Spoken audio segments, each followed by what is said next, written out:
In this video, we're going to go over how to request replenishment for a case. So first, let's go find our case in the event screen. So you'll recall that in our first video, we created a case, then we recorded the inventory that was used, or recorded our sales, and we submitted the case for billing, which allowed us to share the sales order. So once the case has been submitted for billing, at any point after that, you can request replenishment for that case. So I'm opening a case here that's actually in the pending payment status. But again, anytime after you've submitted this case for billing, the option to request replenishment is available.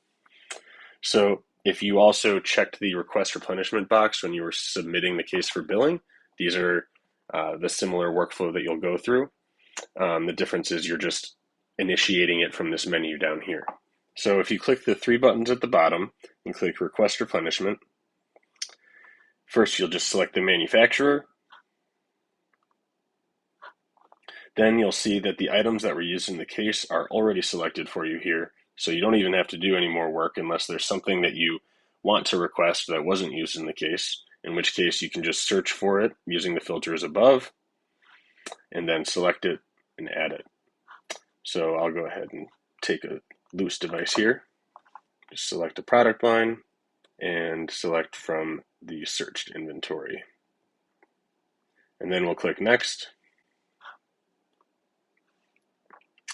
And similar to actually when we were recording the inventory as used, you can use these plus and minus buttons to change the quantity. Click remove if you need to get rid of an item. But next you'll want to make sure your need by date is updated with the date that you'll need this replenishment to arrive.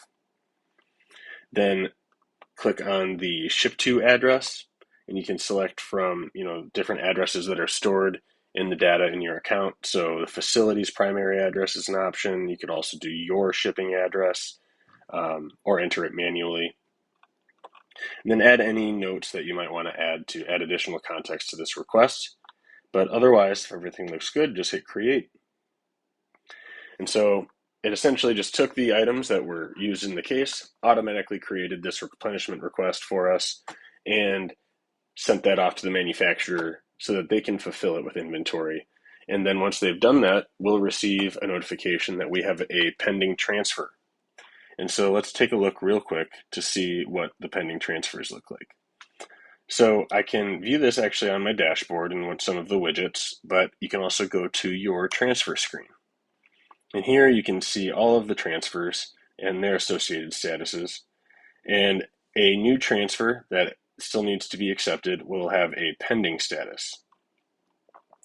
So what you would do is then come in here, review the details of that transfer, and if everything looks good, you can hit accept, and that will bring the inventory into your custody so you can use it in your next case. But make sure you're accepting these transfers, because otherwise that inventory will not show up in your custody when you go to mark it as used. So that's how you can request replenishment for a case. Make sure to tune back in for the rest of our videos on entering your cases and inventory movement.